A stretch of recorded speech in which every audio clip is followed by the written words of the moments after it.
დღეს ჩვენ ესე იგი ძვირფასო მეგობრებო ვიხილავთ მათეს სახარების მეხუთე თავს. ეს უნდა გახსოვდეთ და იმახსოვროთ მათეს სახარებაში ასეთია წყობა. პირველ თავში ჩვენ წავიკითხეთ გენეოლოგია და შობის რაღაცა ისტორია, მეორე თავში არის მოგვების ისტორია, მესამე თავში არის ნათლობის ისტორია, მეოთხე თავში არის მესამე თავში არის იოანე ნათლისმცემელი და ნათლისღება და მეოთხე თავში არის გამოცდა. გამოცდა მთაზე, რომელს შესახებაც წინა შეხვედრაზე ვისაუბრეთ. ეხლა მეხუთე, მეექვსე და მეშვიდე თავი. ეს კი გაყოფილია ესე თავებად, მაგრამ ერთი ისტორიაა. ეს გახლავთ ქადაგება მთაზე, ასე ქვია მას. ეს გახლავთ მაცხოვრის ქადაგება, რომლის ყველაზე უფრო ვრცელი ვარიანტი არის მათეს სახარებაში. ყველა სახარებაშია რაღაცა ალაგ-ალაგ ნათქვამი, აქედან აღებული, თუ თქვათ იქ მოციქულის მიერ რაღაცა მომენტში ჩასმული მაცხოვრისეული ქადაგებები, მაგრამ მათესთან აი ეს ქადაგება მთაზე გახლავთ ყველაზე უფრო ვრცელი ვარიანტი, რომელიც მეხუთე, მეექვსე და მეშვიდე თავს მოიცავს, როგორც უკვე გითხარით.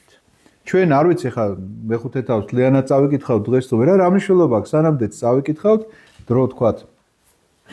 გვაქვს ხოლმე ერთი 40 წუთი ვლაპარაკობ, იმიტომ რომ მე ძნელი აღქმა რაღაცა ხა მარტო იმისთვის ხوار ვლაპარაკობ, რომ ლაპარაკისთვის ვილაპარაკო. იმისთვის რომ რაღაც აქედან წაიღოთ. ამიტომაც დაახლოებით 40 წუთი როცა ვლაპარაკობ ხოლმე, კითხვა-პასუხების რეჟიმზე გადავდივართ მერე და მე ვფიქრობ, რომ ნაყოფიერია ხოლმე ჩვენი შეხვედრა. ამიტომაც დღესაც ბუნებრივია ამ ფორმატს შევინარჩუნებთ. მეხუთე თავი იწყება ასე. და როდესაც დაინახა ხალხი, ავიდა მთაზე და დაჯდა და მივიდნენ მასთან მისი მოწაფეები და გახსნა ბაგეები და ასწავლიდა მათ და ეუბნებოდა. აი ხა ვიწყებთ ქადაგებას, მაგრამ ეს პირველი მუხლი, რომელიც მე წაგიკითხეთ, ამბავი, რომელიც აქ არის, ირაკლი, თუ შემოდიხარ, შემოდი.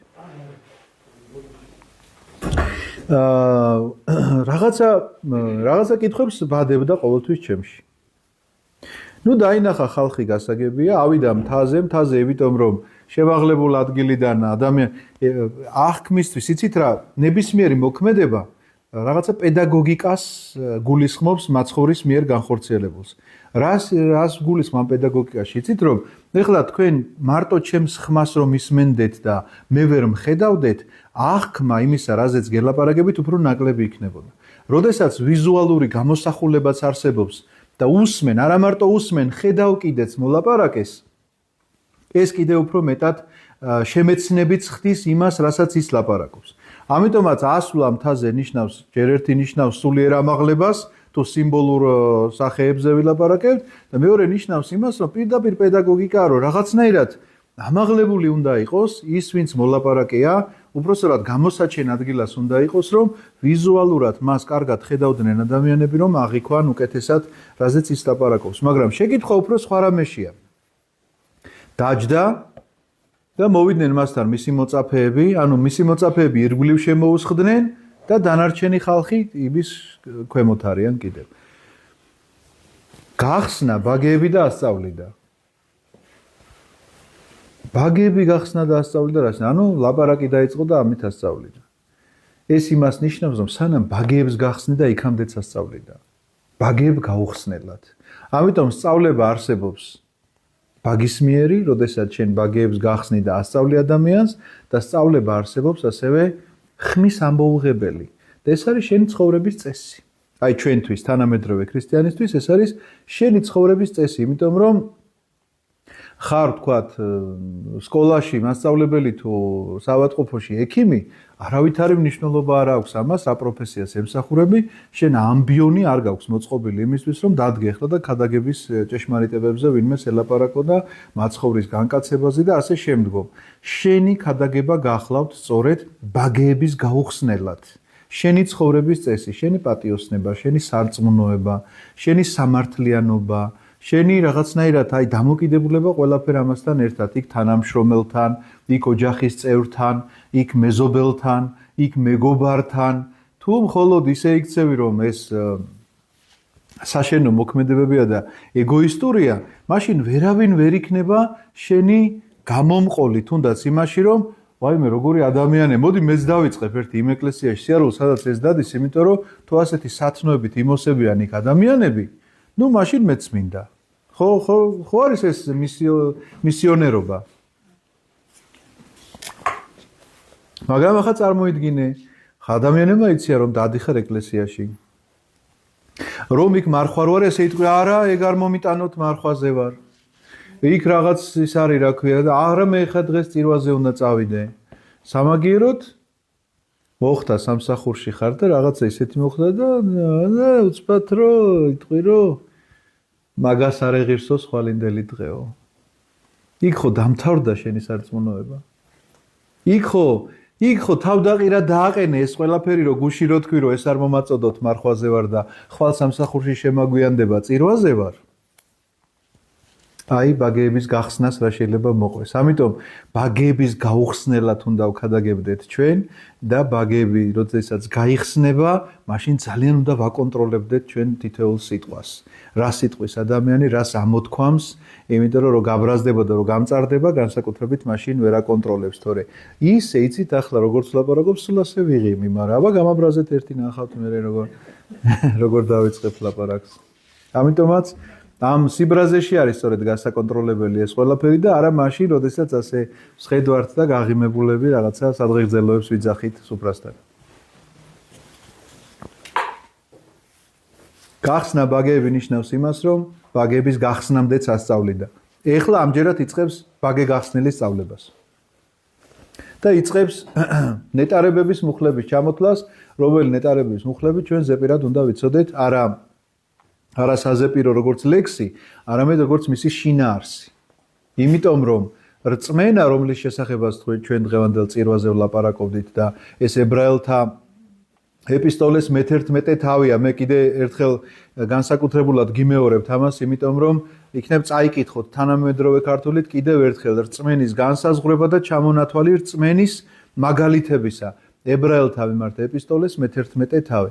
რწმენა არის არა მარტო დაჯერება იმისა, რომ ღმერთი არსებობს, არამედ დაჯერება იმისა, რასაც ის გეუბნება. ამიტომაც ეს 9 ნეტარება და ეს საერთოდ მე-5, მე-6 და მე-7 თავი ადამიანმა შეიძლება ითქვას, რომ ზეპირად უნდა იცოდეს ერთი მარტივი მიზეზის გამო, იმიტომ რომ აქ არის გადმოცემული ქრისტეს სწავლება. აქ არის ის, რისიც უნდა გწამდეს შენ. ის რომ ქრისტეს იქწამს, კარგია, მაგრამ იმისი თუ გწამს, რაც გითხრა, ახორციელებ თუ არა მას შენ ცხოვრებაში. ამიტომაც ამბობს მაცხოვარი, რომ გარეთო გელოდებიანო დედაშენი და შენი ძმებიო, ჩემი დედა და ძმები ისინი კი არ არიანო, ვინც ჩემს სიტყვას ისმენენ, არამედ ვინც ასრულებს მას. ქალი რომ მიმართავს გახსოვს მართა და მარიამის სახლში-როზის რომ ნეტარ არის მუცელი რომელმა გიტვირთა, ნეტარ არის ძუძუნი რომელთა სწოვდი. კიო ნეტარი არისო, მაგრამ უფრო ნეტარიაო ჩემს სიტყვას ვინც დაიმარხავს და აღასრულებს მას. ამიტომაც ეს უფრო მნიშვნელოვანია. გათანაბრება ხდება ყოვლადწმინდა ღვთისმშობელთან. ნახეთ, ყოვლადწმინდა ღვთისმშობელმა დაიწია ღვთის სიტყვა პირდაპირ მნიშვნელობით მისგან იშვა. ძე ღვთისა, ხო მართალია? გაათანაბრა მაცხოვარმა და ამბობს ნეტარია მუცელი რომელმაც გიტვირთა, კი ნეტარიაო ამბობს, მაგრამ ნეტარია ამავდროულად თანაფარდობითად ნეტარია ადამიანი, რომელიც ჩემს სიტყვებს არა მარტო მოისმენს, არამედ დაიმარხავს მას, არამედ დაიმარხავს ნიშნავს, რომ შეინახავს და თავის ცხოვრებაში აღასრულებს, განახორციელებს ამას ყოველივეს. ამიტომაც ეს ქადაგება ჩვენთვის უმნიშვნელოვანესი ქადაგებაა და საზეპიროა, არა ლექსად, არამედ ცხოვრების წესით. პირველი მუხლი. ნეტარ არიან ღატაკნის სულით, ასე წერია თანამედროვე თარგმანში. ნეტარ არიან ღატაკნის სულით, რადგან მათია ცათა სასუფეველი. ნეტარ იყვნენ გლახაკნის სულით, ჩვენ გალობა ასე გვესმის, ხო? ყოველ წირვაზე ეს ხო იგალობება, ეს თქვენთვის უცხო ტექსტი არ არის. ეს არის ხოთა შორის აღსავლის საგალობელი.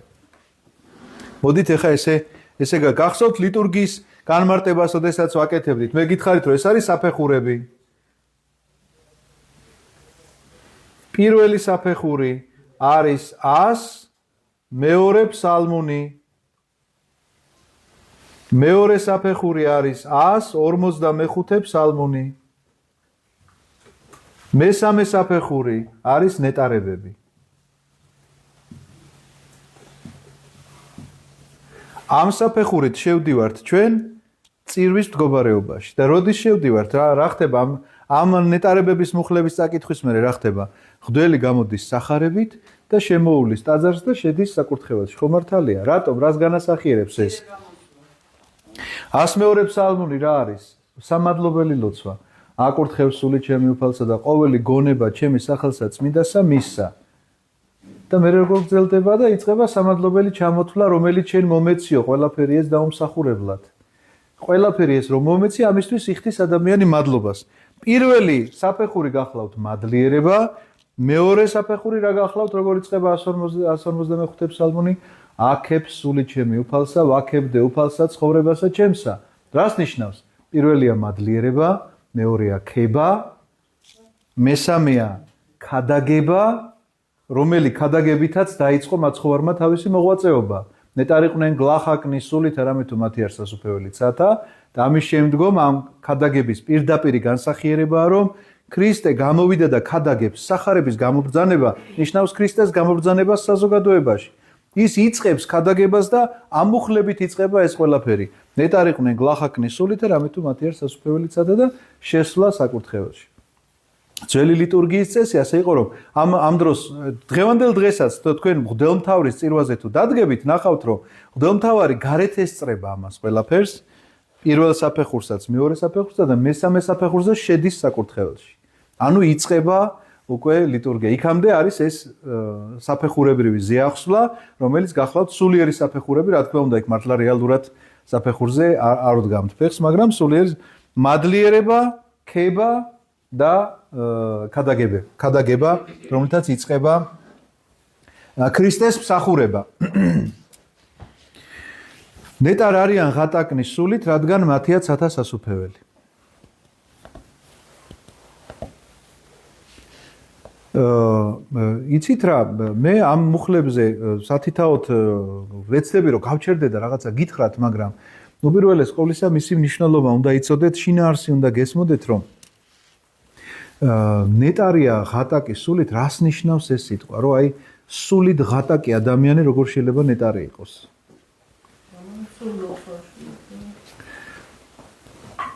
სინამდვილეში ეს ასე არის, რომ უნდა შეადაროთ რეალურად ღატაკ ადამიანთან. აი სულიერი სიღატაკე უნდა შეადაროთ რეალურად ღატაკი ადამიანი არის ვინ? ვინც არაფრის ყველაფრის უქონელია, მოკლედ ასე ვთქვათ. არაფერი არ გააჩნია. ღატაკი ადამიანს ვეძახით ვის? ვისაც არაფერი არ გააჩნია. სახლი არ აქვს, კარი არ აქვს, ჩასაცმელი არ აქვს და საჭმელი არ აქვს და არაფერი. რისი მედად ცხოვრობს? უფრო ხალხის ამ შემთხვევაში შეიძლება ითქვას, რომ ეს ღატაკი ადამიანი გამოსულია და კი უფლისიმე თუ მორწმუნეა, რა თქმა უნდა, უფლისიმედად ცხოვრობს, მაგრამ ძირითადად მაინც ხალხის საშუალებით არის, ხო? ვიღაცა ვთქვათ, შეიძლება ღამე შეიფარა, ვიღაცამ ჩააცვა, ვიღაცამ, მაგრამ თვითონ ეს განცდა რა აქვს, რომ უნდა ითხოვოს ეს ყველაფერი. ანუ თვითონ ზუსტად იცის, რომ სახლი არ გააჩნია, ღამის გასათევი უნდა ითხოვოს. საჭმელი არ გააჩნია, საჭმელი უნდა ითხოვოს. რაღაცა სითბო აკლია, სითბო უნდა ითხოვოს და სწორედ ესეთი მდგომარეობა, სულიერი მდგომარეობა. თუ კი ადამიანი განიცდის ამ სიღატაკეს, ღმერთისგან ითხოვს ამას ყოველივეს. როგორც ჩვენ ადამიანისგან ვითხოვთ იმ დანაკლის, რაშიც სიღატაკე გამაჩნია.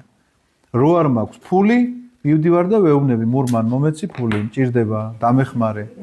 თუ აქვს მურმანს, მაძლევს, თუ არ აქვს, ვეუბნება, რომ ცოტა ხანი მოითმინე და გამოგიჩენს ღმერთიო.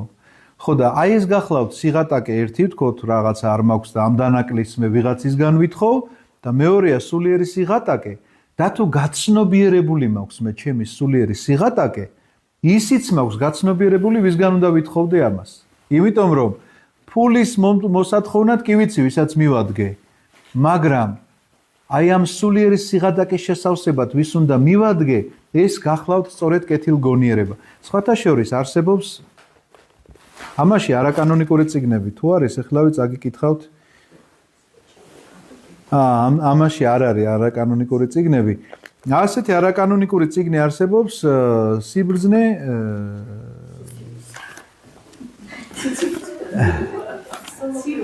სოლომონისა.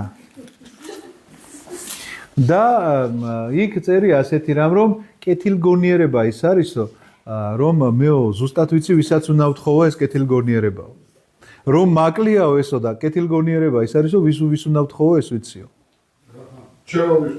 ხო, რა თქმა უნდა და ღმერთისგან, ამიტომ დავარდიო და დავიწყე იქ მე უფრო ვრცლად არის ეს მოყოლილი. მეორე გამოცემა იმაში წერია, არა უშავს. მე თუ გამახსენებ, წამოვიღებ და გაჩვენებ ძალიან საინტერესო რამ. სხვათა შორის იმაზე წერია კიდევ ეხა არ მინდა თემიდან გადავხვიო, მაგრამ გარდაცვლილებზე, განსაკუთრებით ახალგაზრდები რომ გარდაიცვლებიან, ამის ახსნა განმარტებას აკეთებს ძალიან საინტერესოს. ეს სხვა დროს. ამიტომაც კეთილგონიერება არის ის, რომ ითხოვო მისგან, თუ აქ გაქვს ეს კეთილგონიერება, რომ ფული თუ გაქვს ათხოვნელი, იცი ვის უნდა მიაკითხო, ფულიანს და პური თუ გაქვს ათხოვნელი, იცი სადაც უნდა მიხვიდე, მაგალითად თონესთან. და იქ უნდა ითხოვო, იმიტომ რომ ვიღაცამ შეიძლება გიყიდოს ეს პური, სწორედ ასეთია, სულიერი სიღატაკის განცდის დროს შენ ვისგან უნდა ითხოვო სულიერი გამდიდრება, ეს იცი და ეს არის ღმერთი. ამიტომაც ნეტარ არიან ღატაკნის სულით, რადგან მათია ცათა სასუფეველი ნიშნავს იმას, რომ ვინც გააცნობიერა თავისი სულიერი სიღატაკე, ის ღმერთისგან ითხოვს და რა თქმა უნდა, მიიღებს კიდეც, იმიტომ რომ ვინც ითხოვსო, სახარებაში ჩვენ ასე გვიწერია, რომელი მამა გეგულებათო, რომ შვილმა პურის თხოვოს და ქვა მიაწოდოს. ხო. თევზის თხოვოს და გველი მიაწოდოს. ამიტომ თუ თქვენ უკეთურებმა იცით რა სჭირდება თქვენ შვილს, მით უფრო მეტად იცის ღმერთმა რა უნდა მისცეს თავის შვილს. მეორე მუხლი გახლავთ, ნეტარების მეორე მუხლი, სინამდვილეში მეხუთე თავის მეოთხე მუხლია ესა. ნეტარ არიან გლოვარენი, რადგან ისინი ნუგეშინის ცემულ იქნებიან. რომელ მგლოვიარების შესახებ წერია? კვლავ ჩვენ უნდა შევადაროთ ამ ქვეყნიურ მგლოვიარებას ეს. ესენი არიან მგლოვარენი საკუთარი ცოდვების გამო მარტო არა. ესენი არიან ადამიანები, რომლებიც გლოვობენ სხვისი ცოდვების გამოც კი. ამიტომაც თუ კი ჩვენ ვნახავთ ბერ მონაზვნობის განსაკუთრებულ წესს, ოდესაც ისინი გასულები არიან და უდაბნოში განსაკუთრებულ ღვაწლში იგლოვენ რაღაცას და ვიღაცა ეკითხავს, კაცო, რაღა აქვს აგლოვე, ხა 40 წელიწადი კაცი უდაბნოდან არ გამოსულა და მაინც გლოვობს. იცოდეთ რომ შენს ცოდვებს გლოვობს ის. შენს გამო ამას განიცდის და ამიტომ ეს ურთიერთ დამოკიდებულება თითოეული ჩვენგანისა ძალიან მნიშვნელოვანი საკითხია. როგორ უყურებს ერთი ადამიანი მეორე ადამიანს, როგორ განიცდის ერთი ადამიანი მეორე ადამიანის ბედს, ეს ძალიან მნიშვნელოვანი საკითხია. ეს არ არის, რომ ახლა რაღაცა მე განვიწმინდე და აღარ ვცოდავ. შეუძლებელია ადამიანმა სიწმინდეს მიაღწიოს, თუ სხვისი ბედი მას არ აინტერესებს. ამიტომაც ნეტარ იყვნენ გლოვარენი არა მარტო საკუთარი ცოდვების, არამედ სხვისი ცოდვებისა, რომლის გამოც გეცოდება ადამიანი და ამის გამო გლოვიარე ხარ, რადგან იგინი ნუგეშინის ცემულ იქნებიან და მიიღებენ ამ ნუგეშინის ცემას ღვთისგან. ისევე როგორც ამ ქვეყნიურ გლოვიარეთა შესახებაც წერს პირდაპირ იოანე ოქროპირი ასეთ რამეს ამბობს, რომ თუმცა კიო ჩვენ თუ ვნახავთო, აქაც ესეთი რეალობა არისო, ეხლა ვიღაცა ახლობელი რო ყავს ადამიანს გარდაცვლილი. აი ძალიან ახლობელი გარდაეცვალა. წარმოვიდგინეთ და არის ამის გამო გლოვაში.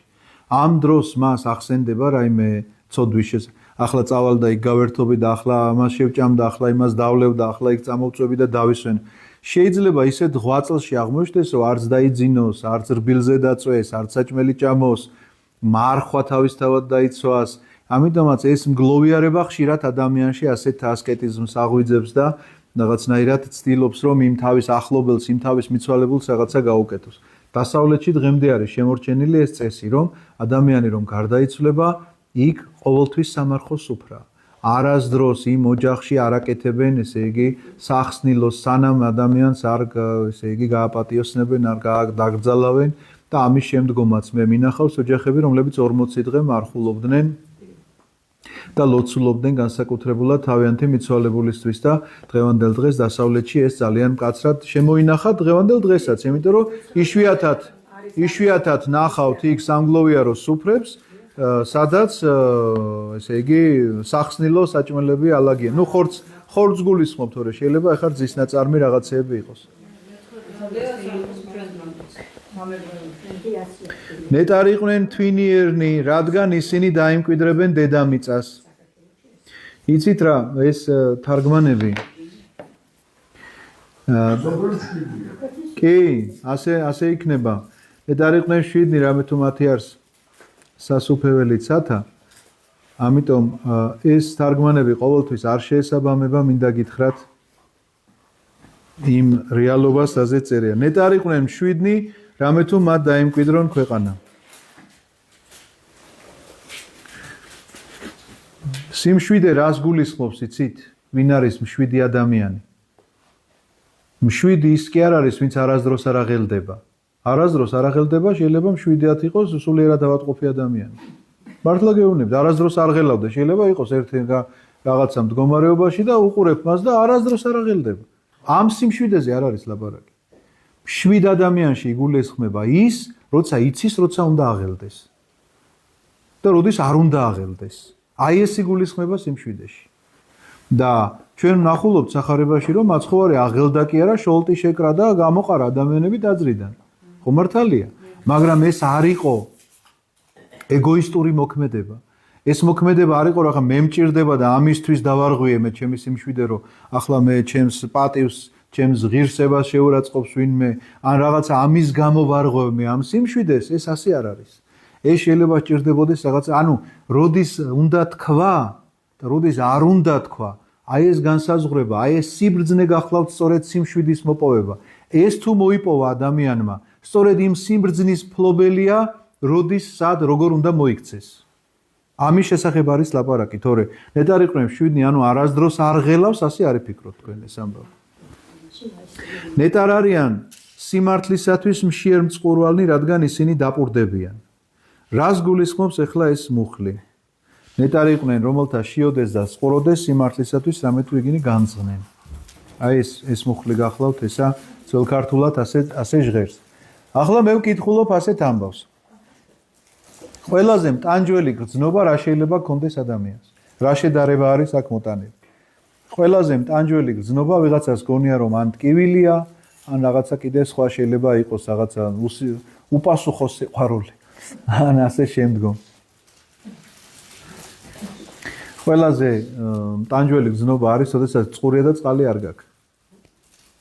იმიტომ რომ ეს არის ტანჯვა, რომელმაც შეიძლება სიზმარში ძილის საშუალებაც არ მოგწეს, იმიტომ რომ იმ ტკივილისგან, ფიზიკური ტკივილისგან ადამიანი ხანდახან იღლება და ითიშება მაინც. და ეს არის ტანჯვა, რომელიც გათიშვის საშუალებასაც არ გაძლევს, იმიტომ რომ ღამე რო დაწვევი და თუ წყალი წყურია, მთელი ღამე შეიძლება გესიზმრებოდეს როგორც გახარ მდინარესთან და სვავ ამ წყალს და ვერ სვავ სინამდვილეში. და ეს არის ტანჯვა. ძალიან დიდი ტანჯვა. რატომ არის ეხლა რომ ამასთან არის შედარებული ეს ყველაფერი, რომ მე თუ კი ან მშია და ან მწყური ესეთი შემაწუხებელია ჩემთვის, რომ ეს არის ამაზეა მთელი ჩემი საზრუნავი გადაგებული. თუ მწყურია წყალი უნდა მოვიპოვო და გადავივლი ამისთვის უდაბნოში, რომ ჩამაგდონ, ვიხოხებ მუხლებზე, რომ მივახციო სადმე ოაზისამდე, სადაც წყალს მოვიპოვებ. ხო მართალია? ამიტომაც, როდესაც წერია, რომ ნეტარი იყვნენ, რომელთა შიოდეს და წყუროდეს, ოღონდ აქ კი არ მთავრდება წინადადება. სიმართლისათვის. ანუ შენში როგორ გრძნობასაც იწევს წყურვილი და შიმშილი, აი ასეთი რამ უნდა გჭირდეს სიმართლისათვის. ოღონდ ამ სიმართლესაც ახლა შეფასება სჭირდება. მე ძალიან ვერ ვიტან უსამართლობას, ვიღაცისგან გაიგონებთ, ხო, ბევრისგან გაიგონიან. მე ვერ ვიტან უსამართლობას. ოღონდ რომელ უსამართლობას ვერ იტანს? მის მიმართ რომ ჩადიან თუ სხვის მიმართ რომ ჩადიან? ხო, თუ უსამართლობას ვერ იტან, მაშინ ვერც ერთ გამოვლინებას ვერ უნდა იტანდე. მაგრამ თუ ხედავ რომ სხვას აგერო გადაუარეს თავზე და რა ჩემი საქმეაო იტყვი, მაშინ შენ უსამართლობას ვერ ვიტანო, ასეთი რამ არ უნდა თქვა. ესე იგი ძალიან კარგადაც იტან უსამართლობას, ოღონდ სხვას თავზე აღსრულებულს. მაგრამ იგივე უსამართლობა თუ შენ შეგეხება, მაშინ ვერ იტან. ან იგივე უსამართლობას შენ თუ ჩაიდენ სხვის მიმართ, შეიძლება საკუთარი თავი ასე არ გაკიცხო და თქვა რომ ნუ ახლა იცით რა, რაღაცა გამოუვალ მდგომარეობაში აღმოჩნდი და იქნება ისიც გამოუვალ მდგომარეობაში აღმოჩნდა, ვინც შენს მიმართ ჩაიდინა უსამართლობა. ამიტომაც, როდესაც წერია ნეტარი იყვნენ მშიერნი და მწყურნალნი სიმართლისათვის ნიშნავს იმას, რომ ეს გრძნობა თუ გაქვს, უნდა გქონდეს ამისი განცდა, ისევე როგორც საკუთარი თავის მიმართ განიცდია მოსამართლობას და როგორ პასუხობ მას, ასეთივე განცდა უნდა გქონდეს სხვის მიმართ. ამ მოსამართლობის განცდა შეიძლება მოთმინებით გადაიტანოს ადამიანმა, არაფერი არ თქვას, არაფერი არ მოიმოქმედოს, მაგრამ უსამართლობის განცდა, რა თქმა უნდა, კი ვერ გაქრება მაშინ, რომ უსამართლოდ მოეპყრენ, არაფერი, უბრალოდ თავმდაბლობით მოითმინოს. ისევე როგორც სხვის მიმართ აღსრულებულ უსამართლობას მოითმენ, შეიძლება შური არ იძიოს არც ხვის მაგივრად, მაგრამ დადგება იმ დაჩაგრულის მხარეს, ვიზეც ეს უსამართლობა აღესრულა. იმიტომ რომ მას შიმშილის და წყურვილის მსგავსი გრძნობა გააჩნია სიმართლის მიმართ. აი ეს არის ამ ნეტარების განმარტება. გასაგებია? ნეტარი იყვნენ მოწყალენი, რადგან ისინი შეწყალებულ იქნებიან. მოწყალების შესახებ რა გითხრათ, თქვენ ისეთივე მოწყალე უნდა იყოთ, როგორიც მამა თქვენი ზეცათა მოწყალე არის, ასე წერია სახარებაში. და როგორი მოწყალეა მამა? მზე ამოდის თუ არა მართლისთვის და ცოდვილისთვის. თუ მარტო მართლისთვის ამოდის. წვიმს თუ არა მართლისთვის და ცოდვილისთვის. ყველასთვის. აი ესეთი მოწყალეა მამა. მზე მარტო მართლისთვის არ ამოდის. ანუ მართლებზე მოწყალეა და არამართლებზე არა მოწყალე, ასე არ არის. მოწყალეა ყველაზე. ვინ როგორ ღებულობს ამას, ამის შესახებ არის ლაპარაკი. შენ უნდა იყო ასეთი ყველას მიმართ. მოწყალებაში იგულისხმება ის, რომ შენდობა უნდა შეგეძლოს, პატიება უნდა შეგეძლოს, პირველ რიგში მოწყალება ეს არის, იმიტომ რომ ღმერთი ყველას აძლევს პატიებას. და შენ ვინ ხარ, რომ თქვა, რომ მე ამას არ ვაპატიებ? ან როგორ წარმოგიდგენიათ, ეხლა მეორედ მოსვლა, განკითხვა არის საზოგადო. კაცობრიობის განკითხვა მიმდინარეობს. და ამ განკითხვის ჟამს შენ გეუბნებიან, რომ ეს ყველაფერი ქრისტემ გამოგისყიდა და გაპატია. რაც ჩაგიდენია ცოდვები და შენ ამ დროს ვიღაცამ რომ გაგაბრაზა, ამას გაუხსენებ. ახლა მეორედ იცი რა, შენ კი მაპატიე, მაგრამ ამას მე არ ვაპატიებ, იმიტომ რომ ამან იცით რა გამიკეთა? იქ დამჩაგრა, იქ რაღაცა უსამართლოდ მომექცა, იქ ცუდი სიტყვა მითხრა, გამარჯობა არ მითხრა, ან კიდევ უფრო უარესი რამ ჩაიდინა ჩემს მიმართ. ასეთი რამ ვერ მოხდება. მაშინ შენი ადგილი იქ არ იქნება. იმიტომ რომ ჩვენ მამაო ჩვენოში პირდაპირ ვკითხულობთ ამას, ისე მომიტევე, როგორც მე მიუტევებ. ანუ ეს დამოკიდებულება ღმერთი ითხოვს ამას შენგან, რომ აი ეს დამოკიდებულება უნდა გქონდეს შენ კაცობრიობის მიმართ. იმიტომ რომ იყავით მოწყალენი, როგორც მამა თქვენი ზეცათა მოწყალე არის, ნიშნავს იმას, რომ მზე ყველასთვის ანათებს.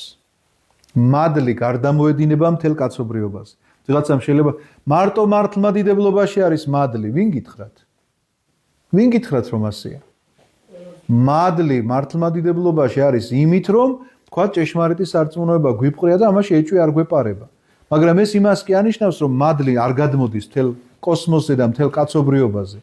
ამ მადლის მიმღებელი შეიძლება არ არის ვიღაცა და უარყოფს. მაგალითად, ეხა სიცოცხლით დაჯილდოებული ადამიანი სუიციდს რო გადაწყვეტს, ეს ხომ არ მიიღო მან და თქვა რომ არ მინდა მე შენი საჩუქარი და აპირებს ასე დაასრულოს თავის სიცოცხლე, მაგრამ ეს ხომ იმას არ ნიშნავს, რომ სიცოცხლე არ მიანიჭა ღმერთმა. ასევეა მადლი ყველაზე გარდამოდის განურჩევლად რელიგიისა, კანისფერისა, ეროვნებისა, სქესისა და ასაკისა. ყველაზე გადმოდის ვინ როგორი მიმღებელია, უბრალოდ ამის შესახებ არის ლაპარაკი. ამიტომაც იყავით მოწყალენი ნიშნავს, რომ ყველაზე გარდამოსული მადლია და შენ არ გაქვს უფლება, რომ ვინმეზე მეტი გეგონოს თავი. ნეტარ არიან გული წმინდანი, რადგან ისინი ღმერთს იხილავენ. გულის განწმენდა ვის შეუძლია? ადამიანს თვითონ შეუძლია? არა. მხოლოდ და მხოლოდ უფალს შეუძლია. ამიტომაც გული წმინდანი ნიშნავს იმას, რომ შენ გაქვს ის გონიერება, რაზეც სიგლახაკეზე ვლაპარაკობდით, რომ შენ შეგიძლია მოუხმო გულის გამწმენდელს, რომ დაივანოს მან შენში. ისევე როგორც არაერთგზის გვითქვამს, რომ მაცხოვარი მაშინ ძალადობრივად არ აღებს ამ კარს. ის ამ კარზე აკაკუნებს და შენ ამ კარების ან ხარ გამღებელი, ან კიდევ არ აქცევ ამას ყურადღებას და თუ კი ხარ ამ კარის გამღებელი, ეს ნიშნავს, რომ მიითხოვ გულის გასაწმენდად მის შემოსვლას, იმიტომ რომ მხოლოდ და მხოლოდ მას შეუძლია შენში შემოსვლით განწმინდოს შენი გული. შესაბამისად, ნეტარიყვნენ წმინდანი გულით რამე თუ მათ ღმერთი იხილონ, პირდაპირ სიტყვებით ნიშნავს იმას, რომ ვინც გაუღებს გულის კარს ღმერთს გასაწმენდად, ისინი იხილავენ კიდეც თავიანთ განწმენდილ გულებს. ნეტარიყვნენ მშვიდობის ყოფილნი, მაგრამ თუ ამიტომაც სახარებაში რო წერია, რომ პირველად ეძიებდით სასუფეველსაც, სათასა და სხვა ყოველივე შეგეძინოს, თუ ამოხვედი ამ ორმოდან იმასაც გაიგებ მერე რა ქანებისგან იყო ეს ყველა. ამიტომაც აქ შიშის შესახებ, როდესაც უწერია იოანე დამასკელს, ეს გახლავთ საკმარის იმისთვის, რომ არსებობს რაღაცა ბუნებითი შიში, რომელიც სათნოა ღვთისთვის, არსებობს შიში, რომელიც შენი ურწმუნოების შედეგია და არ არის სათნო ღვთისთვის. ამიტომაც ამის გამოძიება მე ყოველთვის გაგახსენებს, რომ შიში რომ შემეშინდა ახლა მე რომ რაღაცა ვთქვათ საქციელი არ ჩამედინა, ეს სათნო შიშია.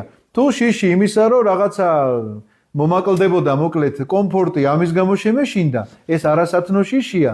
ამის მიხედვით ვაკეთებ განსაზღვრებას და თუ უფრო ვინმე წვრილად აინტერესებს ამ გრძნობების განხილვა, მიმართეთ თომა აქვინელს დარწმუნებულად მართლა გეუბნებით. თუ ცალია მართლა, იმიტომ რომ აქ რაზეა იცით ლაპარაკი? დაახლოებით, აი ტომეულები აწყვია ასე ამ თომა აქვინელს და თვითეულ ამ გრძნო იქ მრისხანებაზე, იქ შიშზე, იქ რაღაცაზე, აი რა გითხრათ, ტომეულები ალაგია, შეგიძლიათ მართლა ვინც დაინტერესდა რაღაცა კონკრეტული საკითხით, შეიძლება ახლა მე არ მოგიწოდებთ, რომ ჩაუჯდეთ მეთქი, იმიტომ რომ ის არის, რა ქვია, სტულის, მაგრამ ხო და ეს სიმშვიდეს მოყვა ყველაფერი, რომ ამ სიმშვიდის ზონიდან გამოყავხარ სწორედ ამ მდგომარეობას. კიდე შეიძლება სხვა მდგომარეობამაც გამოგიყვანოს რაღაცა პირადულმა, მაგრამ რახან შიშის მიმართულებით ვლაპარაკობდით, ამიტომ დამასკელი დავემოწმე. ნებისმიერმა რამემ შეიძლება სიმშვიდე დაუკარგოს, თუნდაც ბევრი ქონება შეიძინოს და სიმშვიდე დაუკარგოს, რომ არ დაუკარგო ეს ქონება, ამის დაკარგვის შიშით, ესე იგი წყობიდან იყოს გამოსული, ვერც ღამე იძინებდეს და ვერც დღე. კარიკატურული მიდია როგორ იცავენ თავიდან. დიახ.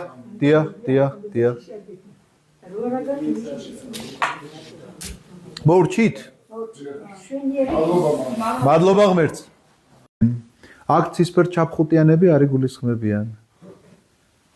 ხო არიან ცისფერ ჩაფხუტიანი მშვიდობის ყოფილები? გაეროსი. ჩვენ რამდენი წელი გვედგა აქ მშვიდობის ყოფილები, ესე იგი ოკუპირებულ ტერიტორიებზე, აფხაზეთისა და ცხინვალის რეგიონში. იდგნენ და საბოლოოდ მე 2008 წლის ომში ეს მშვიდობის ყოფილები აღმოჩნდნენ შეიარაღებული კბილებამდე, რომლებმაც ჩამოვიდნენ გორამდე. იგვერტიდან გადაგზავნეს ახალგორში. დიახ და ახალგორიც მიერთეს კიდე იმ მშვიდობის ყოფილებმა, რომლებსაც მშვიდობა უნდა დაემყარებინათ, ასე რომ ამ მშვიდობის ყოფილებზე არ არის ლაპარაკი. აქ არის იმ მშვიდობის ყოფილობაზე ლაპარაკი, რომელსაც ჩვენ შეუძლია შეგვარიგოს მამა ღმერთთან. და რომელია ესეთი? ერთადერთი არის შუამდგომელი. ეს არის ძეღმერთი. ამ შუამდგომლობით ნახეთ, ნეტარიყვნენ მშვიდობის ყოფილნი, ვინც ძე ღვთისას ბაძავს თავისი ცხოვრებით, ანუ ქრისტეს ბაძავს თავისი ცხოვრებით, ძედ ღვთისად იწოდება. იმიტომ რომ ძეებად ვართ თითოეული ჩვენგანი მოწოდებული. ამიტომაც ეს მშვიდობის მყოფელობა ნიშნავს იმას, რომ აბსოლუტურად როგორც მოწყალებაზე ვილაპარაკეთ, რომ მამასავით მოწყალე უნდა იყო, მშვიდობის ყოფილი უნდა იყო ძესავით, რომ მამა ღმერთთან შერიგების საშუალება გქონდეს. იმით რომ გული გაწმინდა და ქრისტე შემოვიდა, ძედ ღვთისად შეიძლება იწოდო, ამის შემდგომ მშვიდობის ყოფილობას თუ აღასრულებ. ეხლა ჩვეულებრივ ცხოვრებაშიც ასე ვთქვათ, როგორ დაფასებულია ის კაცი, რომელსაც კონფლიქტის მოგვარება შეუძლია. აი, როგორი დაფასებულია ესეთი ადამიანი, რომ ორი რაღაცა წაკიდებული მხარე ერთმანეთზე არა აქვს მნიშვნელობა, მეზობლები არიან თუ ძველი მეგობრები თუ რაღაცა მტრობა გააჩნიათ და ამ კაცმა რო თქვას, რაღაცა თავდებობა გასწიოს და შეარიგოს ესენი ერთმანეთთან რა. რამხელა მნიშვნელობა აქვს ამ ყოველივეს და ამ კაცის ავტორიტეტით, რომ ეს ორი მხარე შერიგდეს, დაალაგდეს და აღარ გაგრძელდეს ეს შუღლი და კიშპობა. ამიტომაც ეს არის მოქმედება, რომელიც პირდაპირ გავს და სიმბოლურად განასახიერებს ძე ღვთისას მოქმედებას, რომელმაც თავისი სისხლით შეარიგა ღმერთი და კაცობრიობა. ნეტარიყვნენ დევნულნი სიმართლისათვის, რამე თუ მათი არ სასუფეველი ცათა. სიმართლისათვის დევნულება ნიშნავს ნებისმიერი ნუ ქრისტიანობისთვის რო დევნიდნენ თავისთავად სიმართლისთვის დევნულება არის, მაგრამ ისე რაღაცა ყოფით ცხოვრებაში შეიძლება ადამიანი მართალი იყოს და მას არ უჯერებდნენ ამ სიმართლეს და ისეთ ერთხელ ასეთი საოცარი რამ ნახე იმაში. ბელგიაში არის ომბუდსმენის ოფისი ქალაქ გენტში. მე მგონი გენტში. შეიძლება მეშლებოდეს ქალაქი.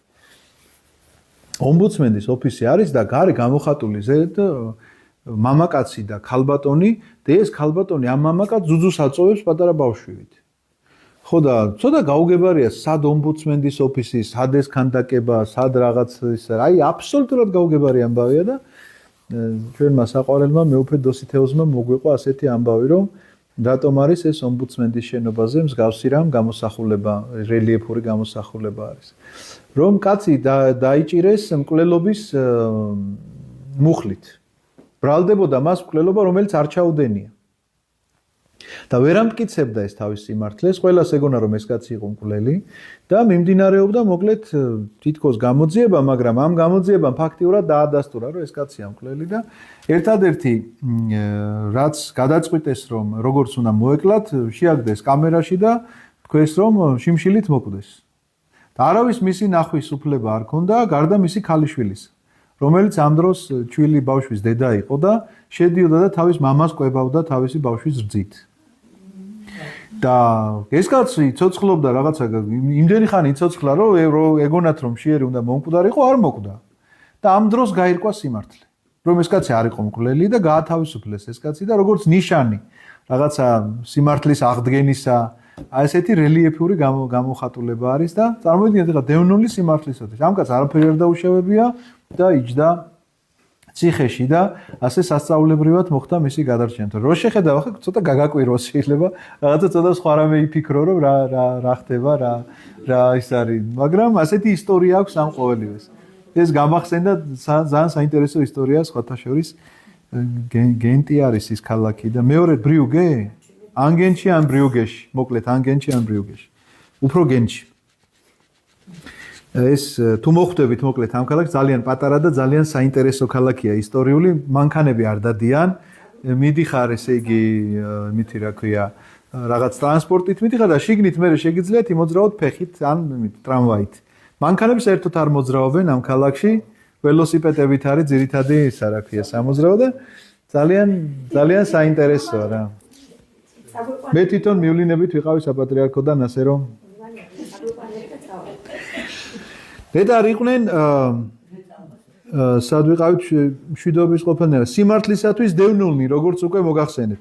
ანუ სიმართლისათვის დევნულება თუ მტყვანი ხარო მოციქული წერს და ამის გამოგდევნი ანუ ეგ რა გასაკვირი და რა საქებარიაო, მაგრამ სიმართლისთვის რომ მიდევნები და შენ ამას მოთმინებით იტან, იმიტომ რომ როგორც დღეს სარწმუნოებაზე ლაპარაკის დროს ვამბობდით რომ იმ ქალაქს ელოდები, რომელი ქალაქიც ესე იგი არ გინახავს, მაგრამ გწამს ამ შემთხვევაში რა თქმა უნდა მათია საცა სასופველი. ნეტარ ხარ თქვენ, როდესაც გგმობენ, გდევნიან, ყოველგვარ ბოროტს ამბობენ თქვენზე ჩემს გამოს, აი რა დამოცადე. ნეტარ ხარ თქვენ, როდესაც გმობენ, გდევნიან და ყოველგვარ ბოროტს ამბობენ თქვენზე ჩემს გამო, იხარეთ და ილხინეთ, რადგან დიდია თქვენი საზღაური ცაში, ასევე დევნიდან წინასწარმეტყველთ, რომლებიც თქვენზე ადრე იყვნენ.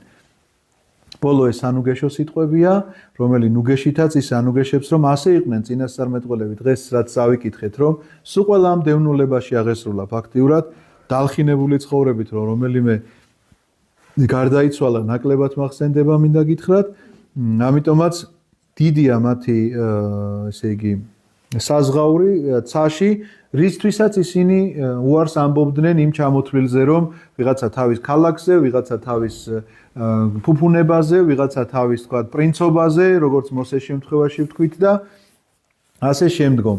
როდესაც გგმობენ, როდესაც გდევნიან და ყოველგვარ ბოროტს ამბობენ თქვენზე ჩემს გამო, იმიტომ რომ ქრისტიანებზე ძალიან ბევრ ბოროტს ამბობენ. პირველი დევნა როდის დაიწყო ქრისტიანებისა, იცით, როდესაც ავატყოფმა ნერონმა გადაწვა რომი და ეს დააბრალა მერე ქრისტიანებს.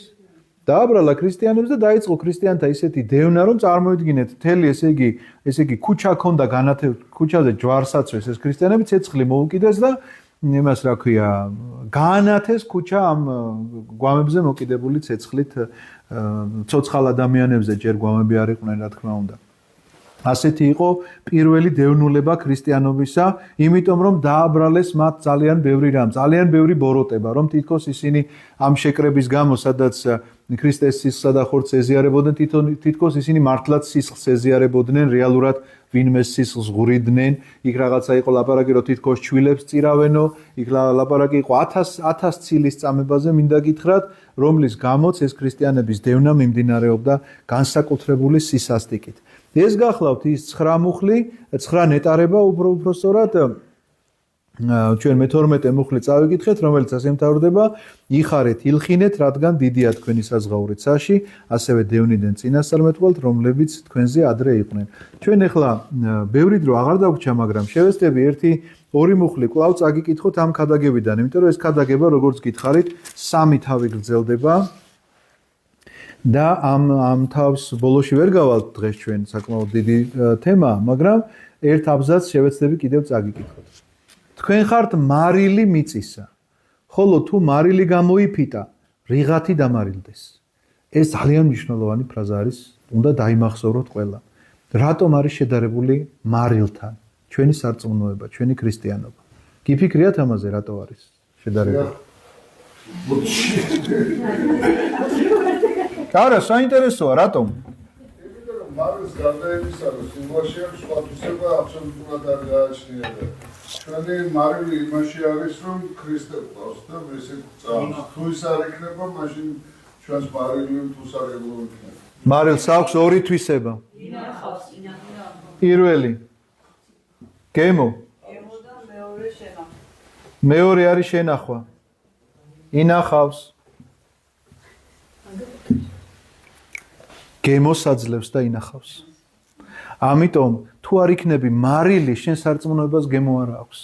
თუ არ იქნები მარილი, სარწმუნოებას ვერ შეინახავ. გაფუჭდება ეს სარწმუნოება. იმიტომ რომ ზერელე გახდება შენთვის ეს ყველაფერი. იმიტომ რომ თუ მარილი გამოიფიტა, რიდღა დამარელდეს, რის საშიშნავს, იცი? თუ ამან დაკარგა მარილმა თავისი თვისება, ან გემოვნური თვისება, ან შენახვის თვისება.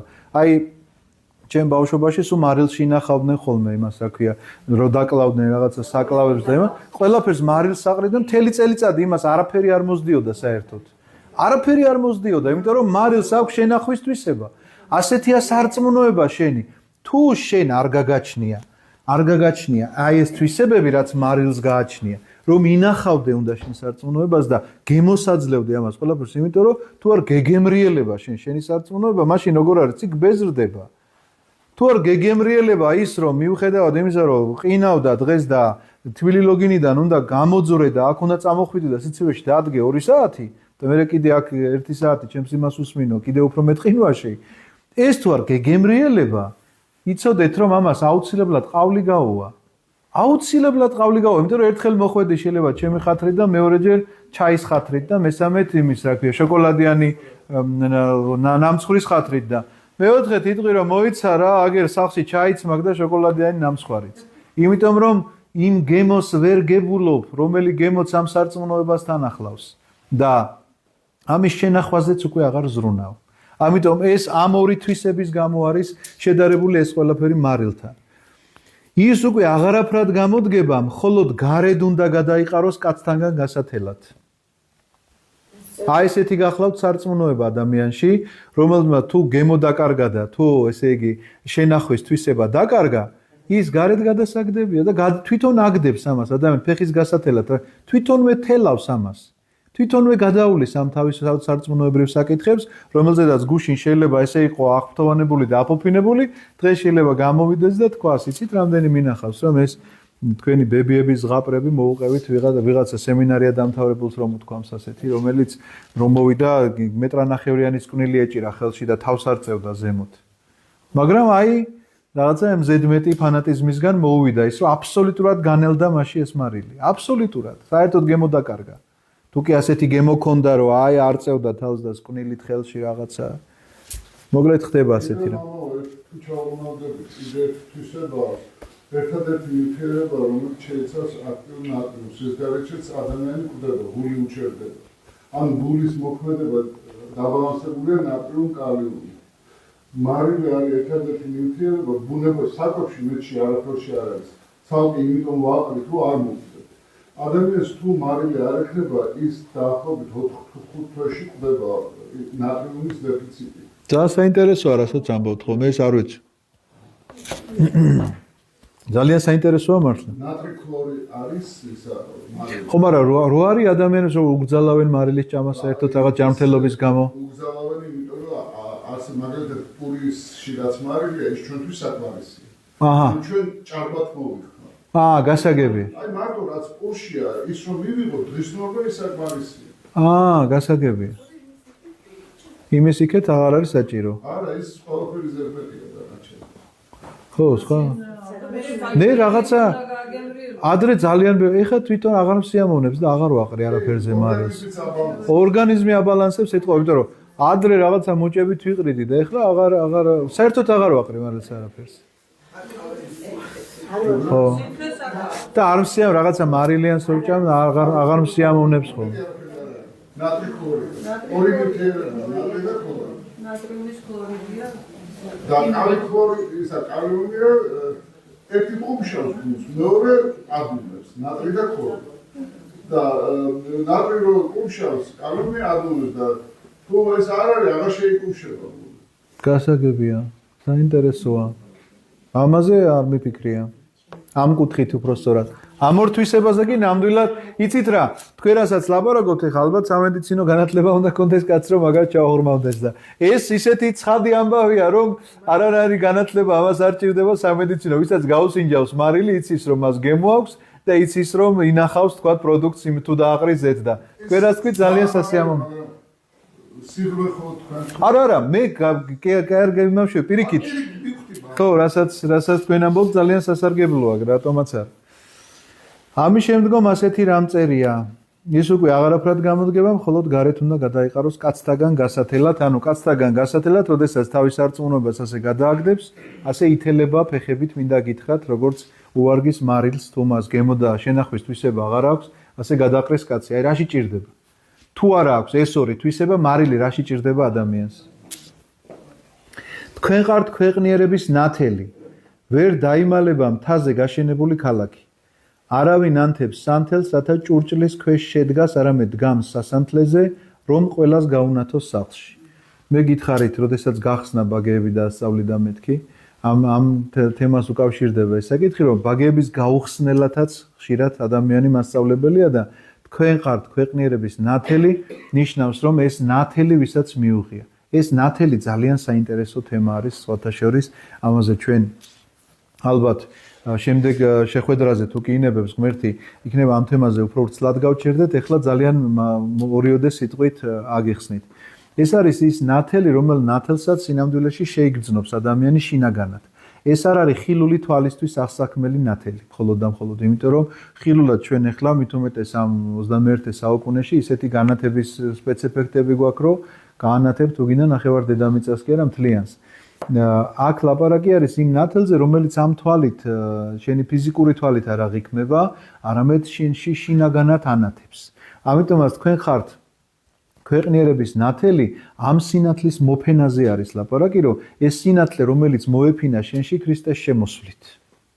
ამის შემდგომ ხდება შენში ეს გამონათება და თუ ეს გამონათება არ არის, რა თქმა უნდა, სიბნელე რჩება კვლავ შენში. ამიტომაც ვერ დაიმალება მთაზე გაშენებული ქალაქი, ეს იგავი არის მოტანილი, რომ თუ შენში ეს სინათლეა შემოსული, ვერაფრით ვერ დამალავ შენ ამ სინათლეს, ძალიანაც საერთოდ რომ მეტყველების უნარი არ გქონდეს, მაინც ვერ დამალავ ამ სინათლეს, იმიტომ რომ ეს მეტყველებით კი არ გადმოიცემა და რაღაცნაირად ლამაზი სიტყვებით კი არ არის გამოთქმადი.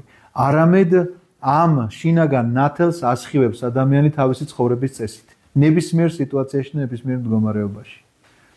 ამიტომაც ვერ დაიმალება მთაზე გაშენებული ქალაქი, ისევე როგორც ყველასთვის შესამჩნევია მთაზე გაშენებული ქალაქი, ვერ დამალავ მას ვერაფრით. რომელი მხრიდანაც არ უნდა შემოვარო ამ მთას, ქალაქი ჩანს თვის წვერზე. ისევე გახლავთ სწორედ ეს ნათელი, რომელიც შენში თითქოს შიგნით არის, მაგრამ სინამდვილეში გარეთ ასხივებს ამ სინათლეზე კიდევ შემდეგ შეხვედრაზე გავიხსენოთ. არავინ ანთებს სანთელს, რათა ჭურჭლის ქვეშ შედგას იგი. ანუ ეს სინათლე, რომელიც სინამდვილეში შენში აინთო, იმისთვის კი არ არის განკუთვნილი რომ ხო, ეხლა თუ ამ ოთახში დაბნელდა და დაგჭირდა სანთლის ანთება, სად დავდგავთ მას? ყველაზე მაღალ ადგილას, რომ გაანათოს მთელი ოთახი, ხო მართალია? ეხლა ავანთო და კარადაში შევდგა, ხო აზრი ეკარგება ამ ყველაფერს. ამიტომაც ეს სინათლე კი ჩემში შემოვიდა და თითქოს სიბნელეში შემოვიდა და ჩემი შინაგანი გაანათა, მაგრამ არა მარტო შინაგანი, გარეგნულ სინათლესაც იწვევს ეს, გარეგნულად ანათებს. საიდან ვიცით ეს ამბავი, ვიცით? მოსე, როდესაც დაბრუნდა სინაის მთიდან, მას სახეში ვერ უყურებდნენ. მან ჩადრი ჩამოიფარა, რომ საზოგადოება მასთან ვერ კონტაქტობდა, ისეთი გამოსხივება ჰქონდა, პირდაპირ მნიშვნელობით, აი ესე ასხივებდა ისეთ სინათლეს, რომ მასთან ვერ კონტაქტობდნენ ადამიანები, ჩადრი ჰქონდა მოხვეული და ასე ელაპარაკა. ამ ჩადრს იხსნიდა მაშინ, როდესაც კარავში შედიოდა, სადაც მას ღმერთი ელაპარაკებოდა და კანონებს იწერდა ღმერთის მიერ ნაკარნახებს. ამის როცა გამოდიოდა, კვლავ ჩადრს იხვევდა. ამიტომაც ეს სინათლე, მიუხედავად იმისა, რომ მაშინ შინაგანად შევიდა, როდესაც მან იქ სინაის მთაზე გამოცხადება იხილა, შინაგანად შემოსულმა ამ სინათლემ გარეგნულადაც ესეთი შედეგი გამოიღო. არამედ დგამს სასანთლეზე, რომ ყველას გაუნათოს სახლში. ამიტომაც ეს ნათელი, რომელიც შენშია შემოსული, არის არა იმ მნიშვნელობის, რომ მხოლოდ შენთვის კი არ მოგეცა ეს. ანუ ნათელი, რომელიც შენში შემოვიდა, არ არის მოცემულობა იმისთვის, რომ მხოლოდ შენი შინაგანი გაენათებინა, არამედ დგამს სასანთლეზე, რომ ყველას გაუნათოს სახლში. როგორც აქ დავდგამთ, თქვათ, მაღალ ადგილას, რომ ყველას გაუნათოს, ასეთი უნდა იყოს შენში ეს სინათლე, რომ სხვას უნდა უნათებდე გზას. სხვას ამ სინათლისკენ უნდა იწვევდე, ამ სინათლის მიმღეობისკენ უნდა იწვევდე. ასევე ანათებდეს, ნახეთ როგორ წერია, პირდაპირ მოწოდება ამის შემდგომ. ასევე ანათებდეს თქვენი ნათელი ადამიანთა წინაშე. ხართ თუ არა მისიონერად მოწოდებული? ქრისტიანი რომ გახდი, იმ წამიდან ხართ თუ არა მისიონერი? ბევრჯერ გამეორდება ასეთი რამ.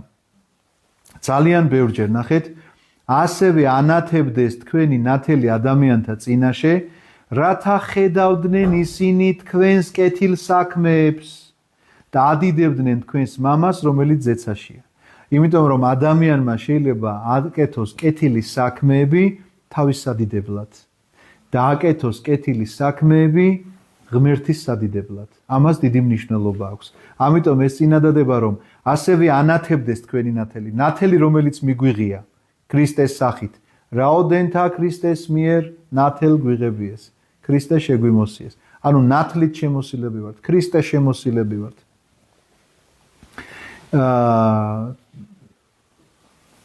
ანათებდეს თქვენი ნათელი ადამიანთა წინაშე, რათა ხედავდნენ ისინი თქვენს კეთილ საქმეებს, ანუ თქვენს მიერ აღსრულებულ კეთილ საქმეებს და ადიდებდნენ ვის? თქვენ კი არა, თქვენს მამას, რომელიც ზეცაშია. დღეს ამით დავამთავრებთ. ჩაი თუ გვაქვს დამისხით კიდე. რა თქმა უნდა, მიუბრუნდეთ არაერთ გზის, იმიტომ რომ ეს მე ძალიან მოკლედ მოვყევი. მე ძალიან დიდი ხისტი სანამ ეკლესიაში მოხდა გავწევდი დავიკითხე ამ პირველი ნეტარების შესახებ და ის რაც დავიკითხე, თუმცა საერთო წყარო იყო, სულ ის განწყობა მქონდა, აი დღეს პირველად სხვათავით შემახეთეს და ეს იყო მასტერ ეკჰარტის პირდაპირ ამ ნეტარებაზე დაწერილი რა, ხო და ის ესე წერდა, ეხლა ვერ ამიდა კითხოთ, რომ ეს შესწავლით ხო არ მახსოვდა თუ რაღაც ნაწილი აქედან შეიძლება რომ ისე მახსოვდეს და რას გულისხმობთ, არ ვიცი. დიახ. ის წერდა ესე რომ სული ღატაკი არის ადამიანი, რომელსაც არაფერი არ იცის, არაფერი არ სურს და არაფრისკენ არ ესწრაფის გარდა უფლის ნებისა, რომელსაც აღასრულებს უფლის საშუალებით. რა თქმა უნდა. ეს რა თქმა უნდა წმინდა მამათა მიერ არის ნაკარნახევი, ასე ხსნის ამას იოანე ოქროპირი, ასე აი თანამედროვე ქართველი კარგი მქადაგებელი და აქვს კონკრეტულად ეს საკითხი შეგიძლიათ მოიპოვოთ ინტერნეტის საშუალებითაც არის საშუალება გაბრიელ ეპისკოპოსი კიკოძე ძალიან საინტერესო პიროვნება წმინდანია შეგვეციოს მისი წმინდა ლოცვა დიახ მას წიგნი აქვს დაწერილი ცდისეული ფსიქოლოგიის საფუძვლები რომლითაც ძალიან დიდხანს როგორც სახელმძღვანელო ისე ასწავლიდნენ სტუდენტებს ეხლა არ ვიცი რუსეთის სემინარიაშიც კი იმიტომ რომ ის ისეთ პერიოდში მოღვაწეობდა როდესაც კათოლიკოს პატრიარქის ტახტი წართმეული ჰქონდა გაუქმებული ჰქონდა და რუსი ეგზარქოსები მართავდნენ საქართველოს ეკლესიას ამიტომ მისი ნაშრომი რუსულ ენაზე არის დაწერილი ქართულადაც ითარგმნა მაგრამ ეხლა ჩვენ ნეტარებებზე ვლაპარაკობთ მას აქვს განმარტება ცალკე მამაო ჩვენოსი ცალკე 9 ნეტარებისა და ცალკე ეფრემ ასურის ლოცვისა მე მგონი არ მეშლებს შეგიძლიათ იქ ნახოთ ეფრემ ასური ისა გაბრიელ ეპისკოპოსი პირდაპირ ასე წერს ნეტარიყვნენ გლახაკნი არის ადამიანი რომელიც არის ჩვეულებრივი გლახაკის მსგავსი რომელსაც უქონელია და არაფერი არ გააჩნია და ერთადერთ ნუგეშად ეგულება ამ გლახაკს ვიღაცა ადამიანი რომ გამოართვას რაღაცა საჭიროების მიხედვით და ამ გლახაკს სულიერ გლახაკს ღმერთისკენ აქვს მეპყრობილი თვალი როგორც ესე იგი დამხმარე მამა როგორც განცდაში მაქვს და რომ ჩვენთვის თავარი არის გვიყვარდეს უფალი და ადამიანი. დიახ. და როცა უფალი რამეს ზრუნდება, ამით გვასწავლის როგორ გვიყვარდეს უფალი და როგორ გვიყვარდეს ადამიანი. დიახ. განედარებაც არის ის სულიერი მდგომარეობები, რომელიც ჩვენ გაგვაწყობს იმ მდგომარეობისკენ რომ მივიღოთ ეს სიყვარული ადამიანის და აი ეხლა ჩვენ რაც გძავნეთ იქაც ყველა იმაში ნეტარებაში არის მიმართება უფლის მიმართ და ადამიანის კი ბატონო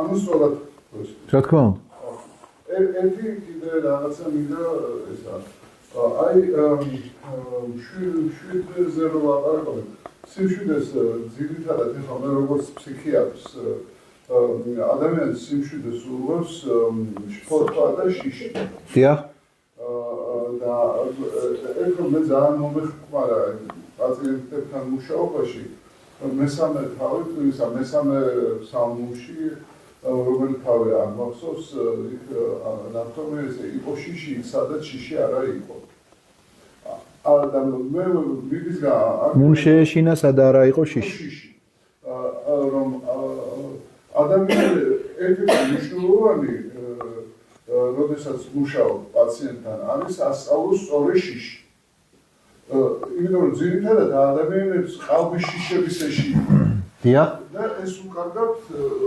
სიმშვიდეს დიახ და იწვევს შფოთვას დიახ ხო და აი ამ იმაში რომ ნეტარარიანი შვიდი შედის ესეც რომ ადამიანს სწორად ეშინოდეს თუ ეს არ ხარ შვიდნი ნახეთ ახლავე წაგიკითხავთ შიშის სახელს ორმაგი გააზრება აქვს რადგან არსებობს ბუნებითი შიში როდესაც არნებავს სულს სხეულისაგან განყოფა დასაბამიდანვე თანერგილი აქვს რა მას შემოქმედის მიერ სხეულისადმი ბუნებითი თანალმობა და მითვისებლობა ამიტომაც ბუნებითად არის რომ ეშინია მას შეურვებულია და გაურბის სიკვდილს ეს გახლავთ სიკვდილის შიში სხეულისა და სულის გაყოფის შესახებ და ეს ბუნებითად არის ადამიანში ძნელი ხო არ იყო რაც წავიდე ამგვარი შიშის განსაზღვრება შემდეგია ბუნებითი შიში ესაა არსის დამცავი განრიდებითი ძალა მართლაც თუ ყველაფერი არარსებობიდან შემოვიდა არსებობაში შემოქმედის მიერ ბუნებითად აქვს ყველას არსებობის და არსებობის სურვილი შესაბამისად მათთვის ბუნებითად არის თვისობრივი საარსებოთა მიმართ აღძრულობა ამიტომ როდესაც ღმერთის სიტყვა კაცი გახდა მასაც ჰქონდა ეს სურვილი ავლენდა რა ერთი მხრივ ეს უკვე ქრისტეს შესახებ არის რა შიშებზეა ლაპარაკი არსებობს კიდევ შიში, რაც წარმოიქმნება აზრთა ღალატის, ურწმუნოებისა და სიკვდილის ჟამის არცოდნის შედეგად. როგორც მაგალითად გვაშინებს ღამით მომხდარი რამ ხმაური. ეს შიში ბუნების გარეგანია და განსაზღვრავს რა მას ვამბობთ ბუნების გარეგანის შიში არის გაუაზრებელი განრიდება. ეს შიში უფალს არ მიუღია, ნუ ეს კვლავ ქრისტეზე გადადის, ვთქვათ, რომელი შიში მიიღო, რომელი არ მიიღო. მაგრამ ის რომ ჭეშმარიტად შეეშინდა, ამას ამბობს სამღვდელო ათანასე აპოლონინა წინააღმდეგ სიტყვაში. ახლა ჩემი სული შეძრწუნებულია, როდესაც ამბობს. ეს შიშია. თუმცა კი უფალი იმას კი არ წარმოაჩენს, რადგან არაარსებულს როდი უწოდებს იგი არსებულად, ისე თითქოს მოჩვენებითად ხდებოდეს. რასაც ამბობდა არამედ ბუნებითად და ჭეშმარიტად მოხდა ყოველი და შემდეგ, მაგრამ ღმრთება არანაირად არ შეიწყნარებს ამ ნებულებას, აქ კვლავ საღვთო და იმის ბუნების შესახებ არის. მე აქ შიშების იმაზე მინდოდა წამეკითხა და მართლა ვითხრათ სხვა თავი გადამიშლი ეს არის შიში, რომელიც ქრისტემ მიიღო და რომელიც არ მიიღო. ამიტომ თუ ვიპოვე, იმასაც წაგიკითხავთ. თუმცა კი ესეც ხო საინტერესოა, არსებობს ბუნებრივი. აი ეს ორი რო არის, რო ეგ არის გადასარევი. მოიცადე ვიპოვე მგონი.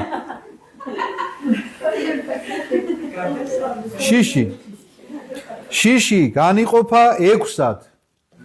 ესენია ყოყმანი, კრძალვა, სირცხვილი, თავზარი, გაოგნება და აგონია. ეხა განმარტებებია თითოეულისა. ყოყმანი არის შემდგომი მოქმედების შიში. კრძალვა არის გაკიცხვის მოლოდინის შიში. საუკეთესო განცდაა ეს. სირცხვილი არის შიში სამარცხვინო ნამოქმედარის გამო. არც ესაა ცხონებისთვის ცუდი.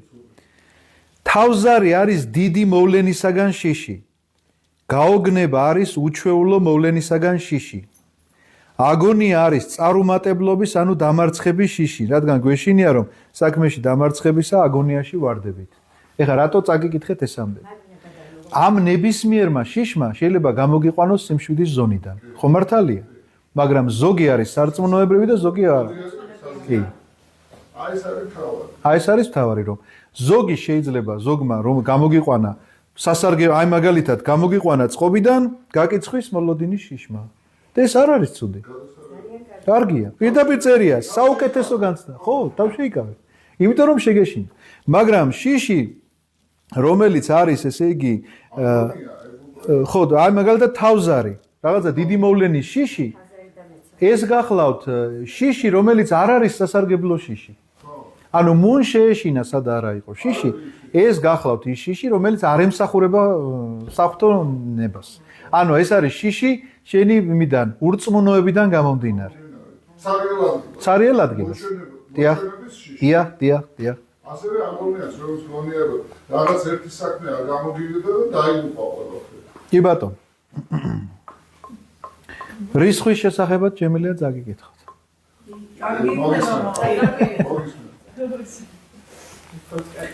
რისხვა არის სისხლის დუღილი გულის გარშემო.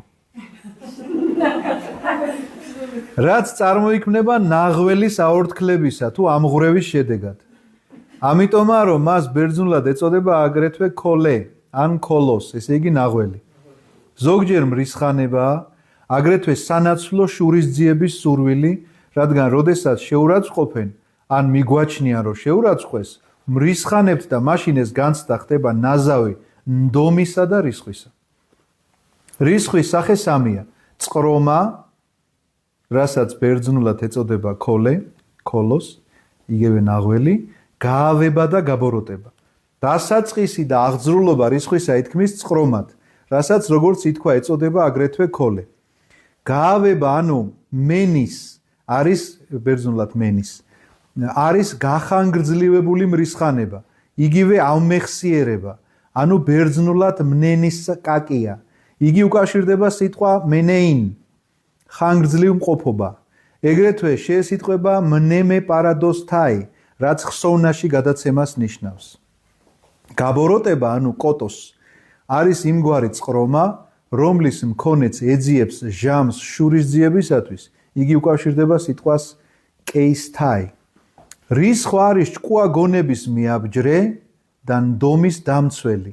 რადგან როდესაც გვინდა რაღაც საგანი ან ვინმესგან ბრკოლდებით, ვურისხდებით მას, როგორც შეურაცხყოფილნი. ეს კი ცხადია, მაშინ ხდება, რაჟამ შჭკუა გონება განრისხების ღირსად მიიჩნევს იმას, რაც ჩვენ საკუთარ წესის ბუნებითად დამცველებს შეგვამთხვიესო. ცოტა ძნელია, მაგრამ გასაგებია, ხო? კი, ამას გაშლა ჭირდება მართალია. ეს იოანე დამასკელია, ჩვენ ამაზე გითხარით, რომ ადგილ-ადგილ მიუბრუნდებით მეთქი, რახან შიშებზე მკითხეთ, ამიტომ შიშის შესახებ წაგიკითხეთ და ისე მინდა გითხრათ ასეთი რამ.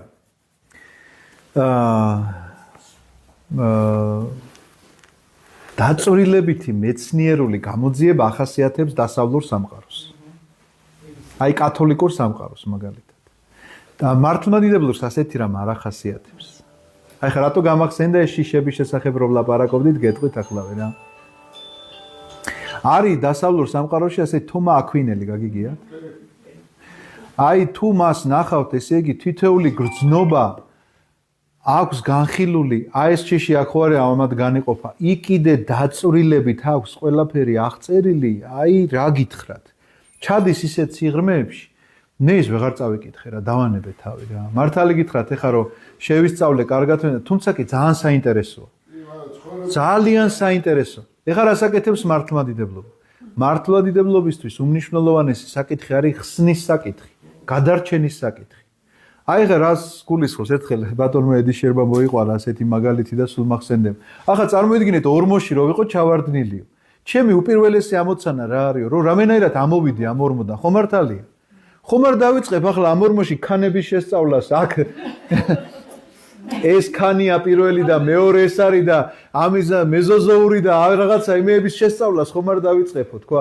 პირველადი ჩემს გონებაში რაც მომდის ეს არის რომ ამოვახციო ამ ორმოდან და თუ ამოვედი ამ ორმოდან, ამის მერე იქნება დავინტერესდე კიდეც რა შემადგენლობისა იყო ის ორმო, სადაც მე ვიჯექიო.